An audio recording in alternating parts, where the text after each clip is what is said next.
सी एक basic computer programming language है। सी एक बेसिक कंप्यूटर प्रोग्रामिंग लैंग्वेज है। बेसिक मतलब वो लैंग्वेज जो बिगिनिंग लेवल पे, शुरुआती लेवल पर सीखी जाती है। आज की डेट के लिए ये बेसिक हो गई है, पहले ये बेसिक नहीं थी। पहले ये एडवांस बहुत ही ज्यादा मतलब कि नई और लेटेस्ट लैंग्वेज मानी जाती थी, लेकिन आज की डेट में ये बेसिक कंप्यूटर लैंग्वेज मानी जा रही है। इससे भी पुरानी लैंग्वेजेस हैं जो बेसिक प्रोग्रामिंग लैंग्वेज है, लेकिन उनको हम नहीं पढ़ते हैं अब। क्यों? जैसे इससे पुरानी लैंग्वेज कोई बताएगा? गोल्ड हो गया, फोर्ट्रान हो गया, आप बताइए। और बेसिक क्यू, बेसिक लोगो, और हिस्ट्री की हेडिंग पढ़ कर आए थे क्या? चलिए, सी एक बेसिक प्रोग्रामिंग लैंग्वेज है जो मतलब इन्वेंट की गई थी या डिजाइन की गई थी एक महान आत्मा के द्वारा जिनका नाम था डेनिस रिची। डेनिस रिची ने यह लैंग्वेज AT&T बेल लेबोरेटरी में इन्वेंट की थी। शायद वो लेबोरेटरी न्यू जर्सी में है, शायद, मैं कंफर्म नहीं हूं, शायद वो लेबोरेटरी न्यू जर्सी में है, और आज की डेट में भी वो वहीं पर काम कर रहे हैं, डेनिस रिची। लिख लीजिए पहली heading, C language was invented by Dennis Ritchie in 1971 at AT&T Bell lab located at New Jersey USA।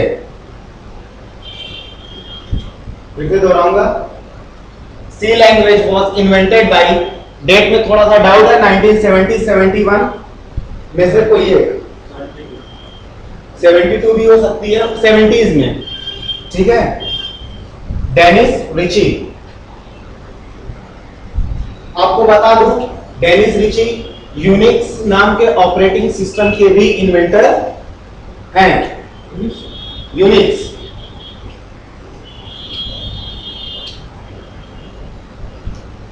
C language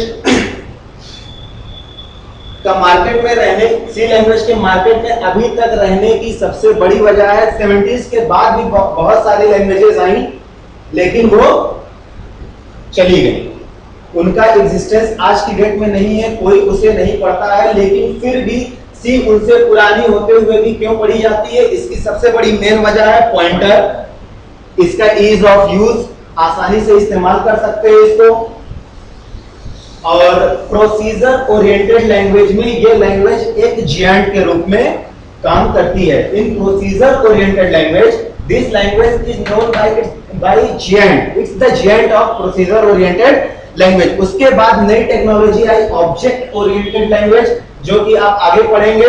उसमें सी थोड़ा सप्रेस हुई, लेकिन अपनी एक खासियत की वजह से, पॉइंटर जो कि उसमें है सी में, उसकी वजह से वो हर जगह पर डोमिनेट करती है आज की डेट में भी। सी लैंग्वेज को इन्वेंट किया गया था, बेसिकली सी लैंग्वेज को इन्वेंट किया गया था यूनिक्स ऑपरेटिंग सिस्टम को बनाने के लिए ही। यूनिक्स ऑपरेटिंग सिस्टम को बनाने के लिए ही सी लैंग्वेज को इन्वेंट किया गया था, लेकिन बाद में यूनिक्स क्या है? Operating system. ऑपरेटिंग सिस्टम क्या होता है? System software. सॉफ्टवेयर पहले जान लीजिए, सॉफ्टवेयर दो तरह के होते हैं।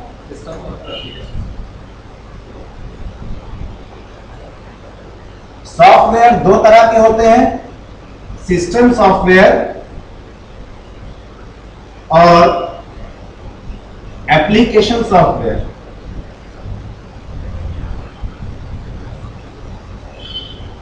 सी लैंग्वेज को बेसिकली बनाया गया था सिस्टम सॉफ्टवेयर्स को बनाने के लिए। वो सिस्टम सॉफ्टवेयर उस वक्त डेनिस रिची साहब के दिमाग में कौन सा था यूनिक्स नाम का ऑपरेटिंग सिस्टम।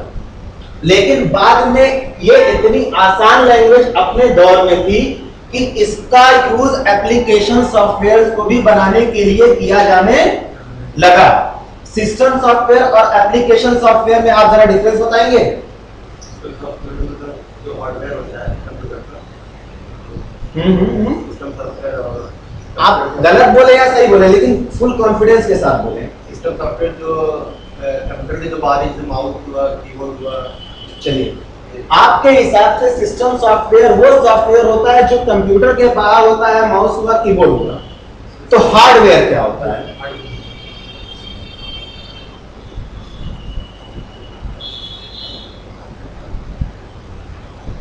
हार्डवेयर वही है। तो सिस्टम सॉफ्टवेयर क्या होता है?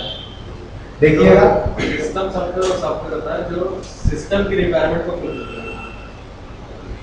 सिस्टम सॉफ्टवेयर, इसको मैं एकदम बेसिक से स्टार्ट करना चाहूंगा।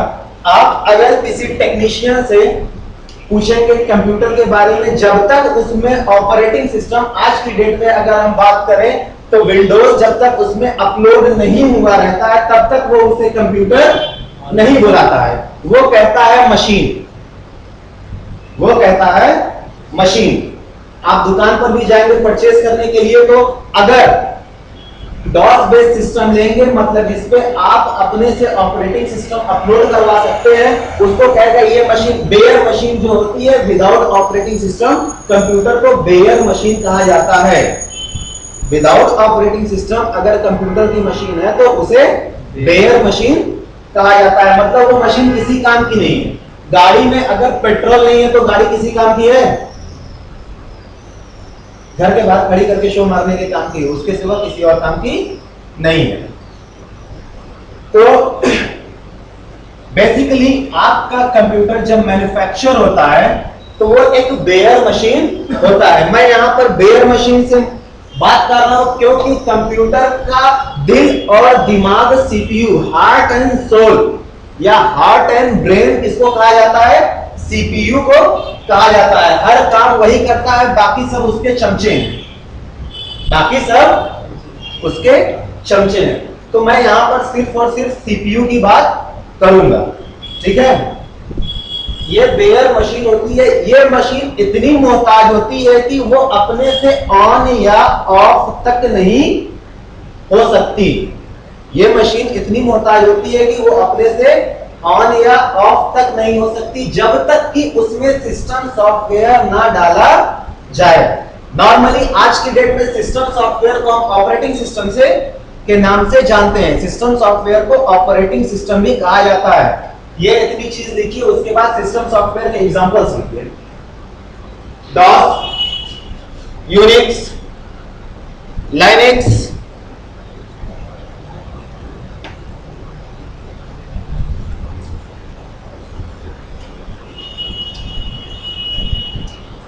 विंडोज की जितनी सीरीज आपको याद है वो लिख दीजिए,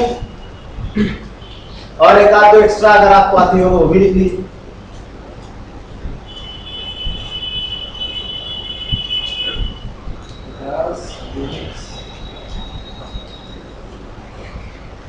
अगर किसी अनजान आदमी को आपको समझाना हो कि सिस्टम सॉफ्टवेयर क्या होता है तो आप सिंपली कहिएगा कि वो सॉफ्टवेयर जिसके बिना कंप्यूटर ऑन या ऑफ भी नहीं हो सकता।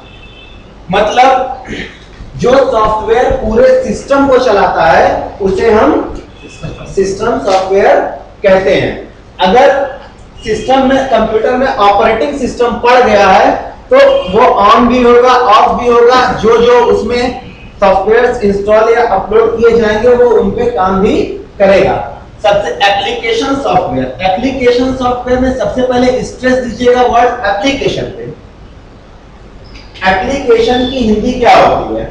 एप्लीकेशन का मतलब कि इंप्लीमेंट करना, आगे मतलब कैसे उसका काम इंप्लीमेंट करना, जैसे किसी एक पर्टिकुलर वर्क को, किसी एक पर्टिकुलर वर्क मतलब क्रिकेट एक खेल है, क्रिकेट खेलना मतलब पूरा गेम खेलना।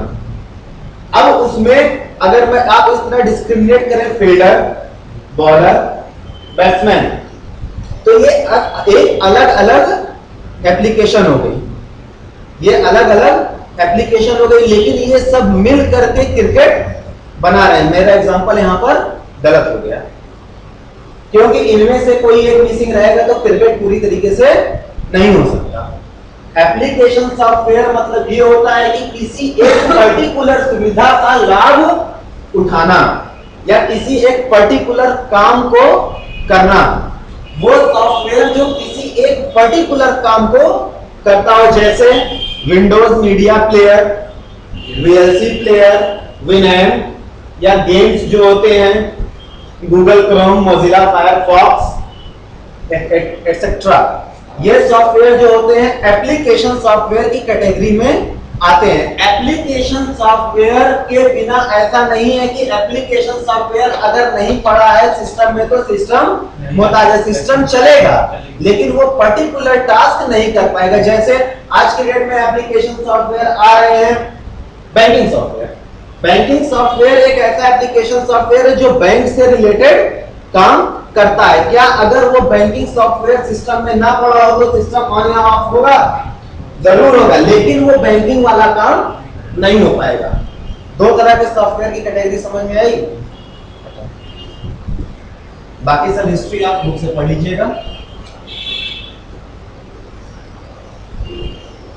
बात करते हैं सी।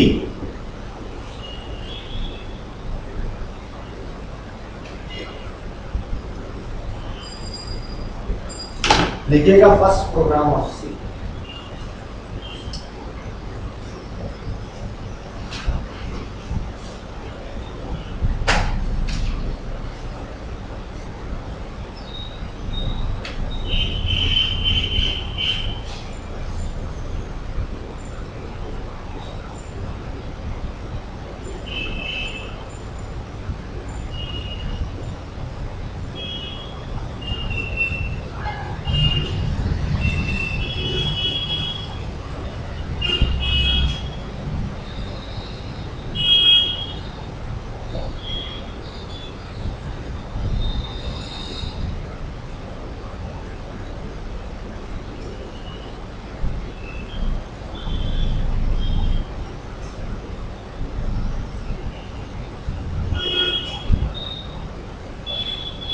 पहले इतना लिख लीजिए, उसके बाद बताता हूं।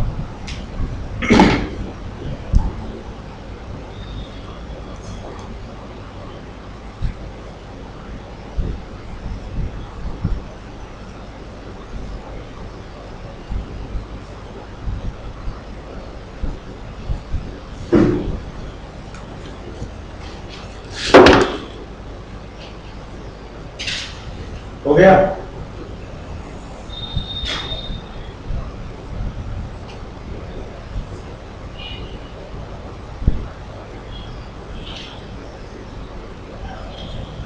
हैश। हैश सी लैंग्वेज में, बाकी जगह नहीं, हैश सी लैंग्वेज में और सी प्लस प्लस में भी इसको नाम दिया गया है pre processor directive. Pre processor directive. Directive से मतलब यह हुआ डायरेक्शन दिखाने वाला। प्रोसेसर तो प्रोसेसर है जो सीपीयू है आपका। प्री, सीपीयू से पहले डायरेक्शन दिखाने वाला। ये हैश जो है, पहली लाइन है hash include stdio dot h। Hash है प्री प्रोसेसर डायरेक्टिव जो प्रोसेसर की तरफ डायरेक्शन दे रही है, इंक्लूड प्रोसेसर की तरफ डायरेक्ट कर रही है, प्रोसेसर की तरफ दिशा दिखा रही है। क्या दिशा दिखा रही है? इंक्लूड। इंक्लूड मतलब जोड़ो। इंक्लूड जोड़ो। क्या जोड़ लो? ये हैश जो है प्री प्रोसेसर की तरफ दिशा दिखा रहा है कि इंक्लूड कर लो। क्या इंक्लूड कर लो? stdio dot h। stdio dot h या लिख लीजिए any statement having extension with dot h are called header file. उसके बाद बताता हूं हेडर फाइल क्या होती है। एनी एक्सटेंशन या any statement with extension dot h are called header file.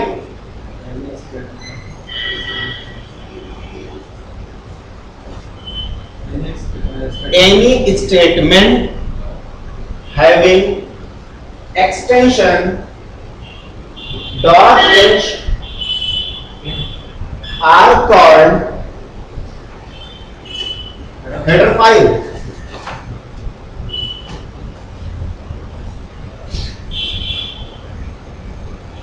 अब सबसे बड़ा सवाल ये उठता है कि हेडर फाइल क्या होगी। मैंने ये तो बता दिया कि ये हैश एक सर्वेंट है, एक नौकर है जिसका काम सिर्फ इतना है कि ये दिशा दिखा दे कि इंक्लूड कर लो stdio.h नाम की हेडर फाइल। सबसे पहला मुद्दा यह उठता है कि हेडर फाइल होती क्या है।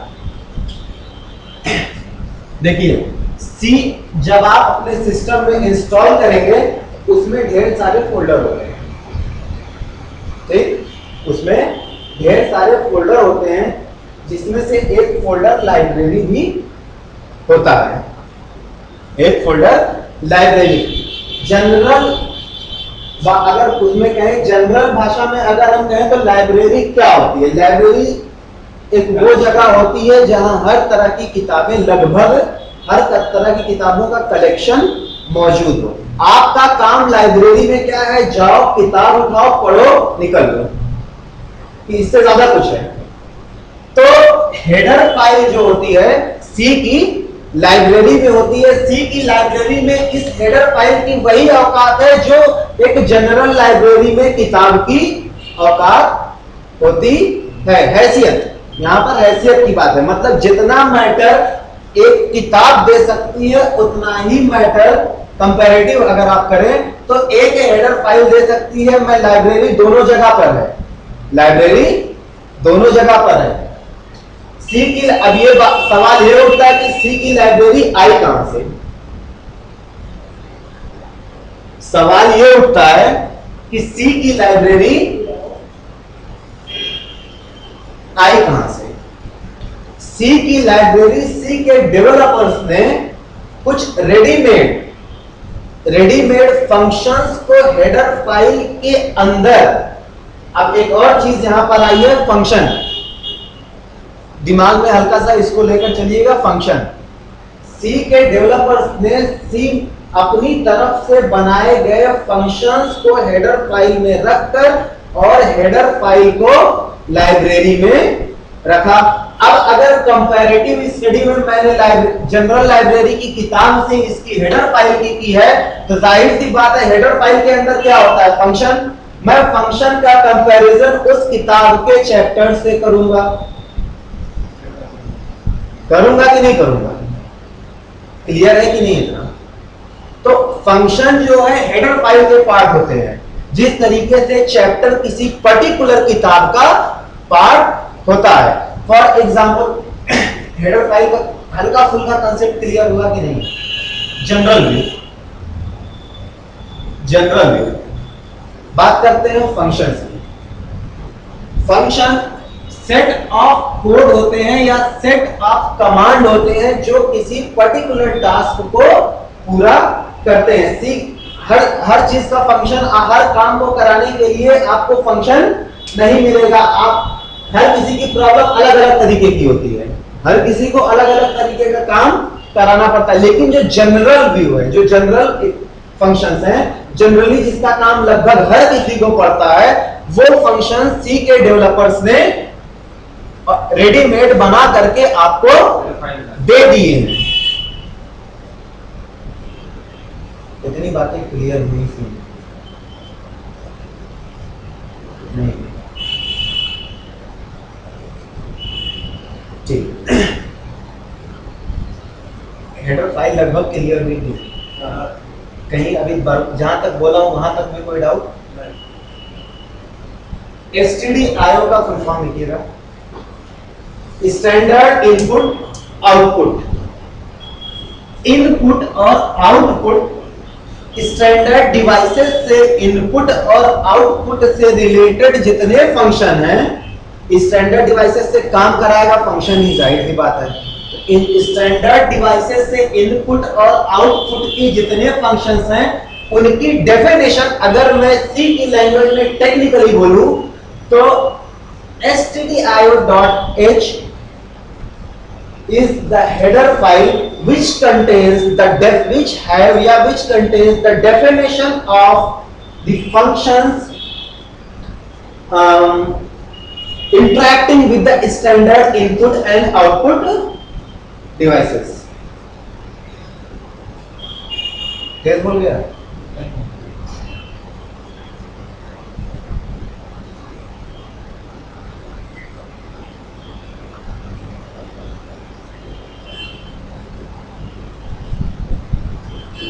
ठीक, ये आपको पता चल गया है कि स्टैंडर्ड इनपुट और आउटपुट नाम की हेडर फाइल में किस तरह के फंक्शन है जो इसके बेस पे काम करते होंगे।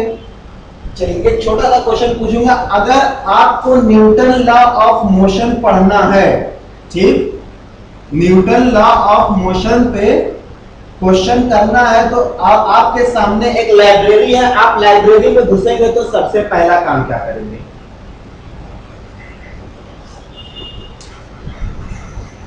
आप लाइब्रेरी में घुसेंगे, फिजिक्स की बुक उठाएंगे, क्लियर, फिजिक्स की बुक उठाएंगे, उसमें न्यूटन लॉ ऑफ मोशन नाम का आप चैप्टर खोलेंगे और उसकी स्टडी करेंगे, शुरू से लेकर अंत तक करते रहेंगे जब तक कि आपकी प्रॉब्लम सॉल्व ना हो जाए।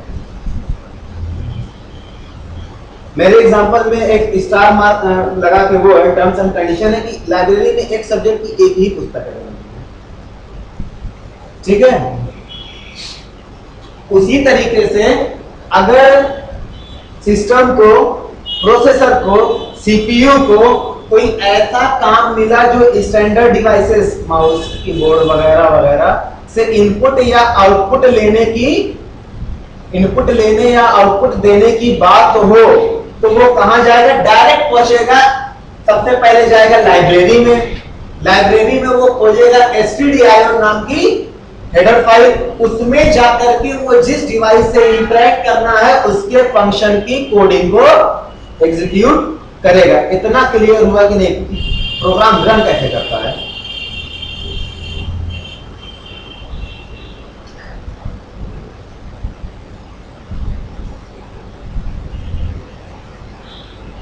क्लियर है कि नहीं? क्लियर है।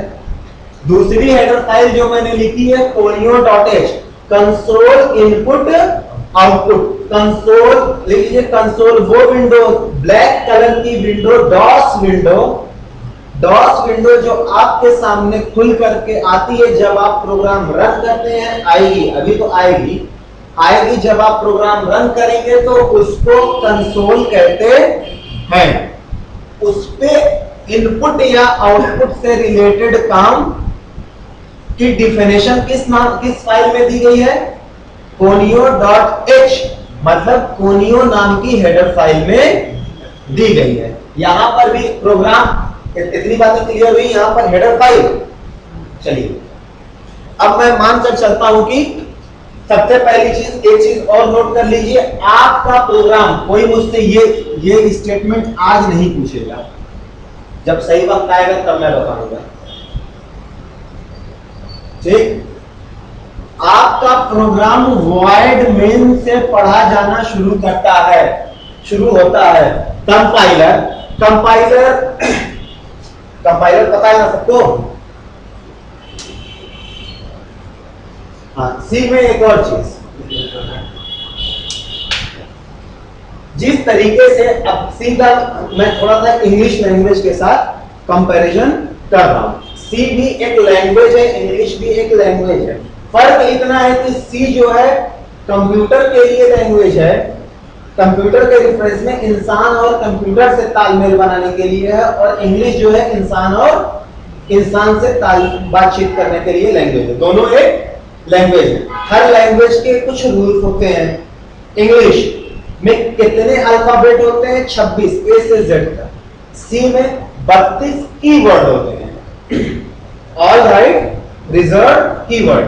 इससे कंफ्यूज मत होइएगा, बस ये है कि आप याद रख लीजिए 32 कीवर्ड होते हैं, वो एक एक करके धीमे धीमे आपके सामने आते रहेंगे। एक बार बैठ के रटने से कोई फायदा नहीं है, वो धीमे धीमे आप पढ़ते रहेंगे, 32 कीवर्ड आपके सामने से गुजर जाएंगे और आपके दिमाग में सब रहेंगे। लेकिन जैसे हिंदी में क से 11 तक सुनाना मुश्किल होता है, वैसे सी में कीवर्ड भी सुनाना मुश्किल हो जाएगा, ठीक है।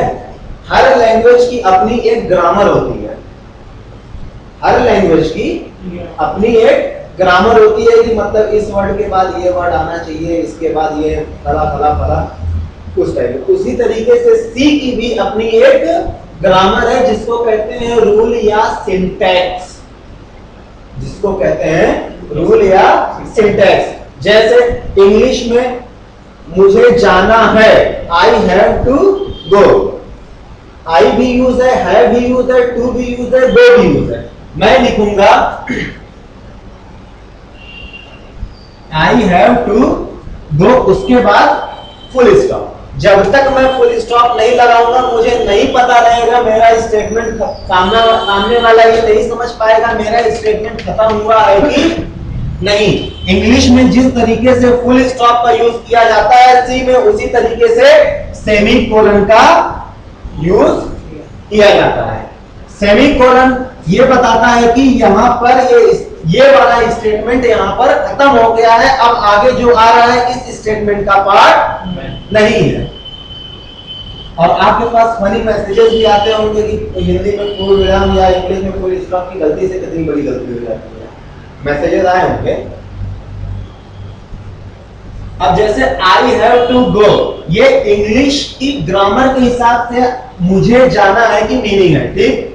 मुझे जाना है, अगर मुझे लिखना होगा तो आई हैव टू गो। इसमें आई है, हैव है, टू है, गो है। लेकिन इससे ज्यादा जरूरी ये है कि इनका ऑर्डर इसी तरीके से होना चाहिए। मैं ये स्टेटमेंट भी लिख सकता हूं, have to go I, word वही है, सेम है, लेकिन क्या ये स्टेटमेंट ग्रामेटिकली सही है? नहीं सही है। उसी तरीके से सी में भी अगर यहां फुल स्टॉप नहीं लगाया तब क्या ये ग्रामेटिकली सही है? नहीं सही है। उसी तरीके से सी की भी एक ग्रामर है जिसको हम कहते हैं रूल या सिंटैक्स। सिंटैक्स मतलब किसी स्टेटमेंट के लिखने के तरीके को हम सिंटैक्स कहते हैं। जैसे और कंपाइलर का काम होता है, कंपाइलर जो होता है, अब बता रहा हूं, प्रोग्राम आप लिखे, ठीक, प्रोग्राम आप जब लिख लिए, लिखने के बाद आप उसे कंपाइल करते हैं, कंपाइल होने के बाद ही वो रन होगा। कंपाइलर का काम है आपके प्रोग्राम में ग्रामेटिकल मिस्टेक मतलब सिंटैक्स एरर ढूंढना, चेक करना कि कहीं इसमें सिंटैक्स एरर है या नहीं। अगर उसे सिंटैक्स एरर मिलता है तो वो आपको वार्निंग दे देगा कि फला लाइन में सिंटैक्स एरर। एरर के भी कई टाइप होते हैं, ठीक, एरर के भी कई टाइप होते हैं। प्रोग्राम रन करते समय वैसे नहीं समझाती एरर कौन सा बता रहा है, तो उसमें लिख करके देता है। जो जिस लाइन में एरर रहता है वो लाइन आपकी डार्क हो जाती है। अगर 3-4 लाइन में एरर है तो वो लाइन नंबर के साथ देता है, फला लाइन नंबर में, इस लाइन नंबर में, इस लाइन में। प्रोटोटाइप मिसिंग मतलब हेडर फाइल गायब है। प्रोटोटाइप मिसिंग मतलब हेडर फाइल गायब है। जब तक आप प्रैक्टिस नहीं करेंगे आप एरर नहीं पहचान सकते। जब तक आप प्रैक्टिस नहीं करेंगे आप एरर नहीं पहचान सकते, कुछ भी कर लीजिए, ठीक।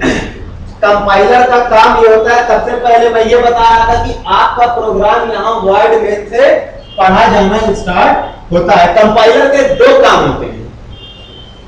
कंपाइलर आपके प्रोग्राम में को पढ़ता है और उसमें सिंटैक्स एरर चेक करता है, उसके साथ साथ वो आपके प्रोग्राम को रन करने के लिए प्रोसीड भी करता है। मशीन कोड में भी, सोर्स कोड को मशीन कोड में ट्रांसफर मशीन कोड में भी कन्वर्ट करता है। कंप्यूटर को कुछ नहीं समझ में आता, सीपीयू जो आपका है वो कुछ नहीं जानता, सिर्फ एक भाषा जानता है 0-1 की, उसके सिवा वो कुछ भी नहीं जानता।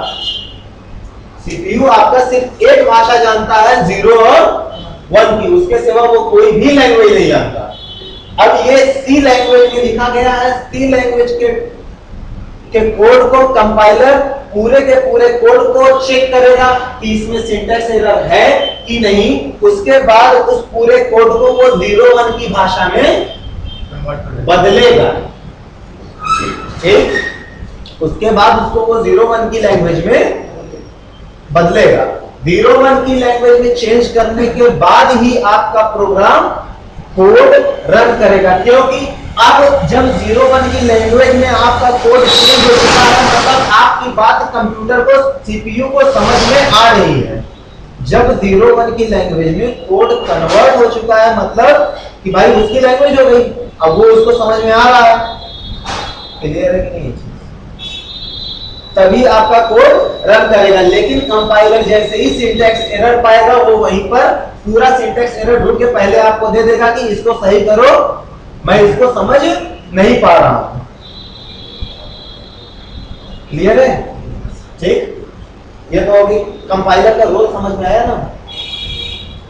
कंपाइलर का रोल समझ में आया ना? ठीक। कंपाइलर आपके सी के कोड को यहाँ वॉइड मेन से पढ़ना स्टार्ट करता है। मैंने पढ़ा था कि सुना था कंपाइलर टॉप टू बॉटम पढ़ता है। बता रहा हूं ना, टॉप टू बॉटम पढ़ता है, ये सही है, लेकिन शुरू कहां से करता है? वॉइड मेन से। कंपाइलर टॉप टू बॉटम पढ़ता है, ये बिल्कुल सही है, लेकिन शुरू कहां से करता है? वहां पे ये नहीं लिखा होगा कि फला जगह से शुरू करते हुए टॉप टू बॉटम पढ़ता है। ये चीज नहीं लिखी होगी। हेडर फाइल भी छूता है। वही मैं बता रहा हूं, पूरा मोशन दिखा रहा हूं। कंपाइलर यहां आया, ठीक, यहां से पढ़ना स्टार्ट किया, पैरेंट ये कर्ली ब्रेस ऑन होते ही कंपाइलर समझ गया कि मेन कोड आपका यही मेन कोड है, सोर्स कोड आपका यही है, ये आपकी कलाकारी है, जो भी आउटपुट मिलना है आपको इसी का मिलना है। ये तो आप रेडीमेड चीजें यूज कर रहे हैं, बाकी सब जो है वो तो रेडीमेड चीजें हैं। सारी कलाकारी, सारा खेल आपने यहां दिखाया है। तो कंपाइलर आपका खेल डायरेक्ट देखना शुरू करता है, ये मानकर चलिए। जैसे ही कर्ली ब्रेस कंपाइलर देखता है वो अंदर घुस जाता है, पढ़ना स्टार्ट कर देता है, वो समझ जाता है कि प्रोग्रामर की कलाकारी यहाँ पे शुरू है, मुझे आगे बढ़ना है। ठीक है, कंपाइलर यहां से घुसा, अंदर आया। इस स्टेटमेंट को बनाने से पहले एक चीज लिखिए, फंक्शन इन सी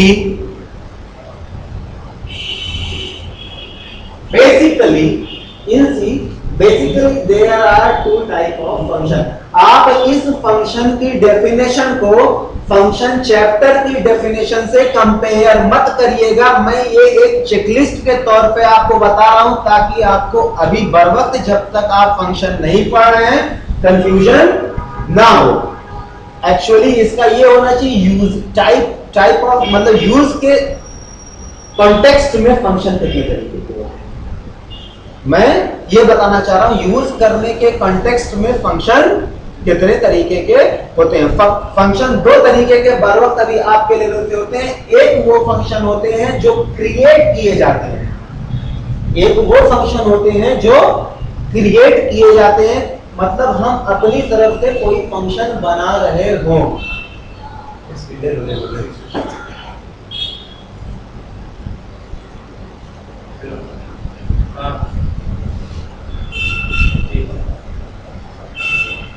हाँ बोलिए।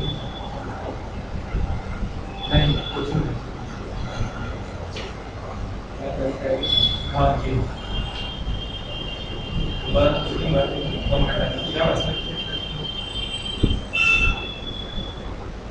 नंबर वन, कौन नंबर वन?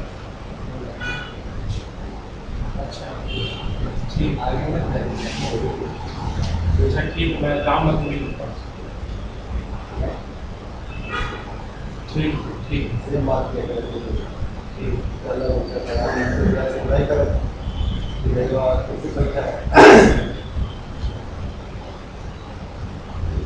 फंक्शन यूज करने के कॉन्टेक्स्ट पे दो तरीके के होते हैं। पहला फंक्शन, एक वो फंक्शन होता है जो क्रिएट किया जाता है, बस अभी मैं आपको पहचान बताऊंगा, उसके बारे में डिटेल नहीं बताऊंगा।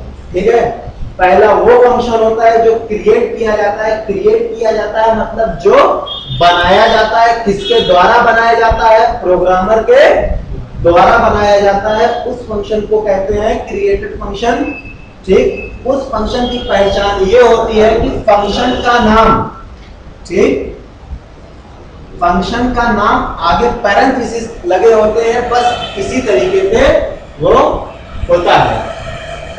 फंक्शन का नाम आगे पैरेंथेसिस होते हैं, बस इसी तरीके से होता है। लेकिन अगर फंक्शन के नाम के आगे पैरेंथेसिस लगा करके मैंने सेमीकोलन लगा दिया, इसका सीधा सीधा ये मतलब है कि मैं उस फंक्शन को बुलाना चाह रहा हूं। अगर मैं किसी फंक्शन को बुलाना चाह रहा हूं, इसका मतलब यह हुआ कि वो फंक्शन मौजूद है। अगर बुलाना चाह रहा हूं तो इसका मतलब यह हुआ कि वो फंक्शन मौजूद है। कहां मौजूद है? हेडर फाइल में। किस तरह की हेडर फाइल में? यह तो डिपेंड करेगा कि फंक्शन किस तरह का काम करने वाला है। क्लियर है कि नहीं? यह डिपेंड करेगा कि फंक्शन किस तरह का काम करने वाला है। बस इतना समझ लीजिए। अभी आंख बंद करके आप ये समझिए कि जिस फंक्शन के नाम के आगे पैरेंथेसिस लगाने के बाद सेमीकोलन लगा हो, सेमीकोलन मतलब मैं ये कह रहा हूं, जिस फंक्शन का के नाम के आगे पैरेंथेसिस लगाने के बाद, सबसे पहली चीज मैं ये बार बार जो बोल रहा हूं, पैरेंथेसिस लगाने के बाद, ये मेरी बेवकूफी है, क्योंकि सी में फंक्शन वही होता है, सी में फंक्शन को लिखने का तरीका ही वही होता है जिसके आगे पैरेंथेसिस लगा। पैरेंथेसिस का मतलब ये जो दो ब्रैकेट लगे हैं, मैं इनको पैरेंथेसिस कह रहा हूं।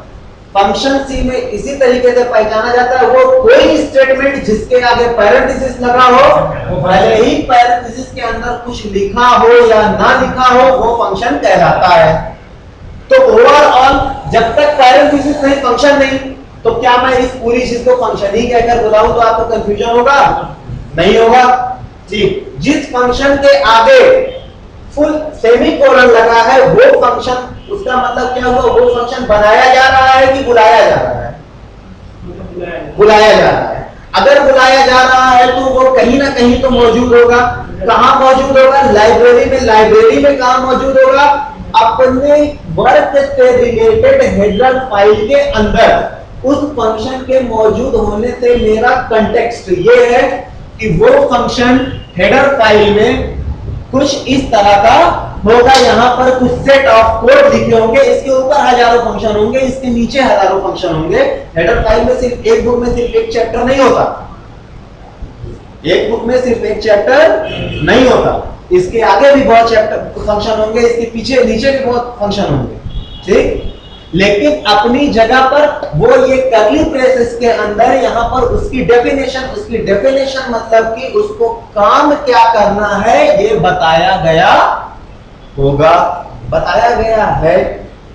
ठीक, किसने बताया है? सी के डेवलपर्स ने, वही प्री डिफाइंड पहले से ही बताए गए फंक्शंस में से। ठीक, चलिए अब मैं पुरानी जगह वापस आ रहा हूं।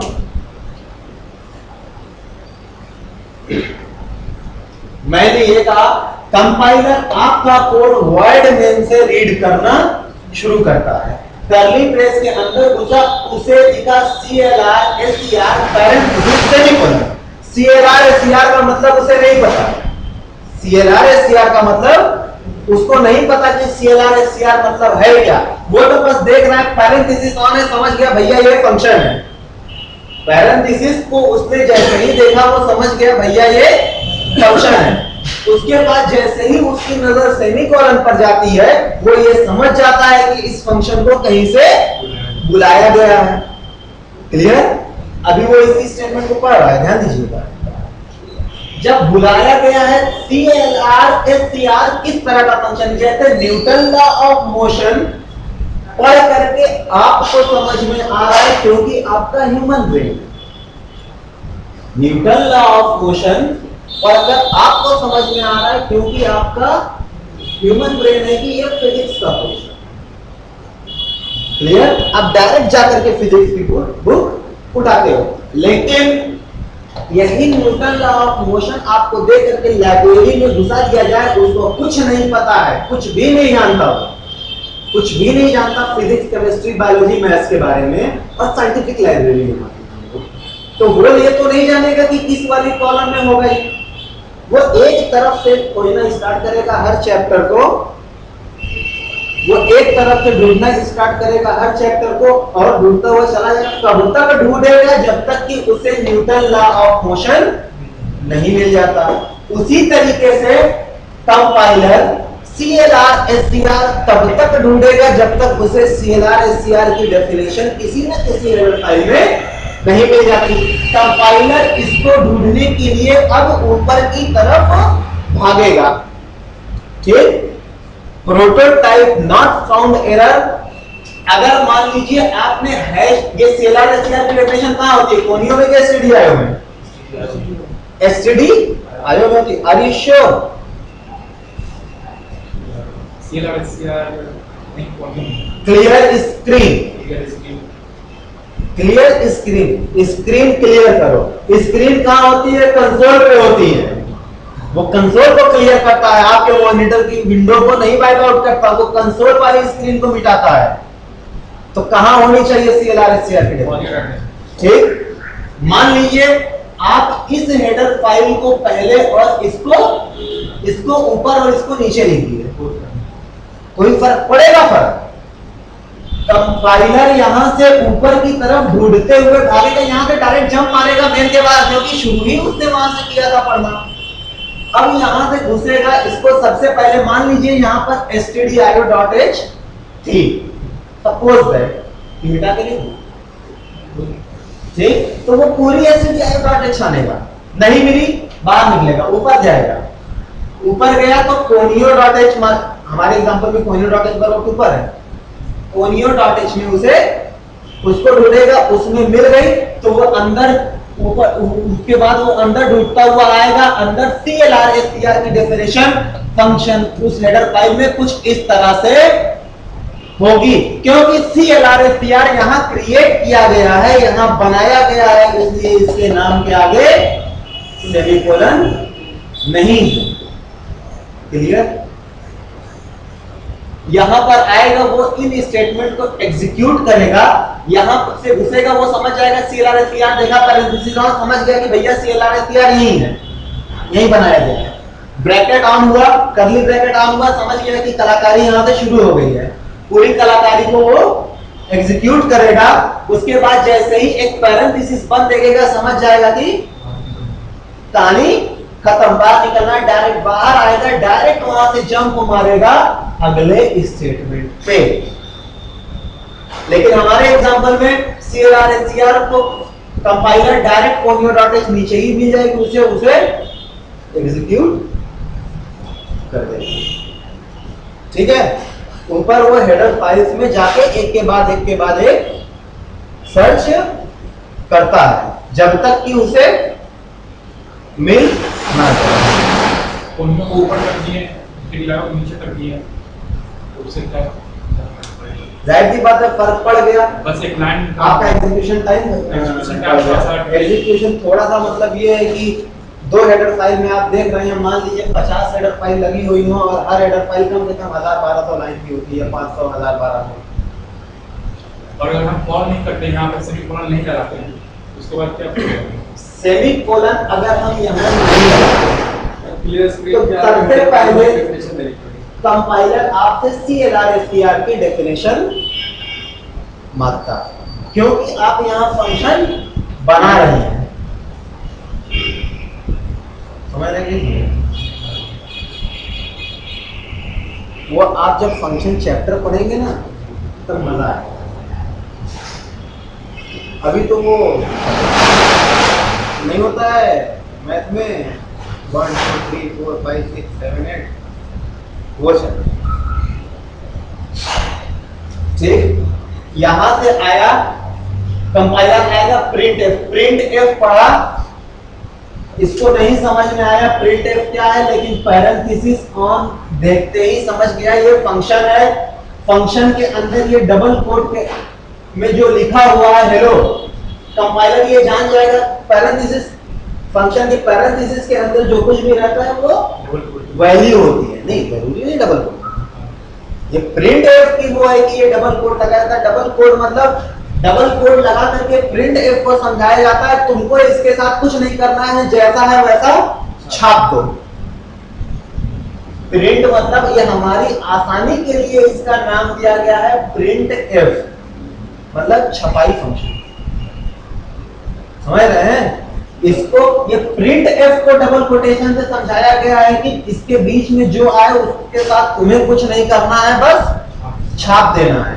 फंक्शन यहाँ आया, प्रिंट एफ देखा, उसको नहीं समझ में आया, पैरेंथेसिस जब देखा उसे ये पता चला कि ये एक फंक्शन है। इस फंक्शन के अंदर जो वैल्यू है कंपाइलर उसको ले करके जाएगा, क्योंकि फंक्शन से काम करवाना है उसको। इसके अंदर जो वैल्यू है कंपाइलर उसको ले करके जाएगा। उसकी डेफिनेशन आपको प्रिंट एफ की डेफिनेशन आपको stdio.h में मिलेगी।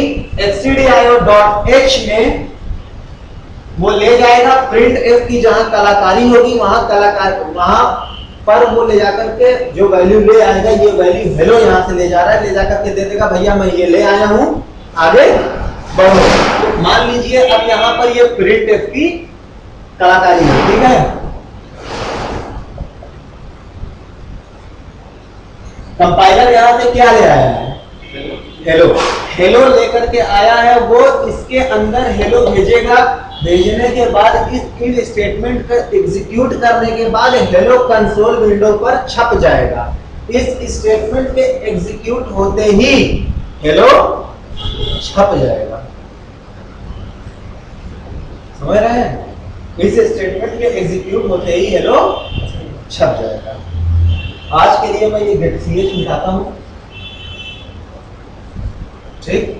आज के लिए मैं गेट ch मिटाता हूं क्योंकि गेट ch पूरा एक दिन का टॉपिक है। कंसोल पे वही आउटपुट दे हाँ, ये प्रिंट एफ कंपाइल, उसके बाद वहां से छपाई करने के बाद जब तक वो लौटेगा, मतलब कंपाइलर यहाँ कर्सर यहाँ आ चुका होगा। यहां से अगला स्टेटमेंट जब देखेगा कि ब्रैकेट क्लोज हो गया है, वो बाहर निकल आएगा। निकलने के बाद अब क्योंकि वो हर चीज चेक कर चुका है, हर काम कर चुका है, उसे कहीं कोई गलती नहीं मिली है। अगर गलती मिलती प्रिंट एफ की, अगर मैं stdio.h नहीं लगाता, प्रिंट एफ को कॉल करता, प्रिंट एफ को बुलाता, मतलब मैंने कंपाइलर को इस हेडर फाइल के बारे में बताया ही नहीं। इस हेडर फाइल जब बुक ही नहीं उठाकर लाया तो उसमें चैप्टर कहां से ढूंढूंगा? इस हेडर फाइल को मैंने कंपाइलर को दिया ही नहीं कि इसमें भी तुम ढूंढो। जब वो नहीं पाएगा तो एरर दे देगा, header file not found, prototype, इस टाइप का कुछ एरर देता है। एक चीज ध्यान रखिएगा, कंपाइलर सिर्फ और सिर्फ ग्रामेटिकल मिस्टेक, सिर्फ और सिर्फ ग्रामेटिकल मिस्टेक मतलब सिंटैक्स एरर ढूंढ पाता है, रन टाइम एरर नहीं ढूंढ पाता। रन टाइम एरर मैं आपको बाद बताऊंगा। यहां तक में कोई दिक्कत नहीं, क्लासेस अगली क्लास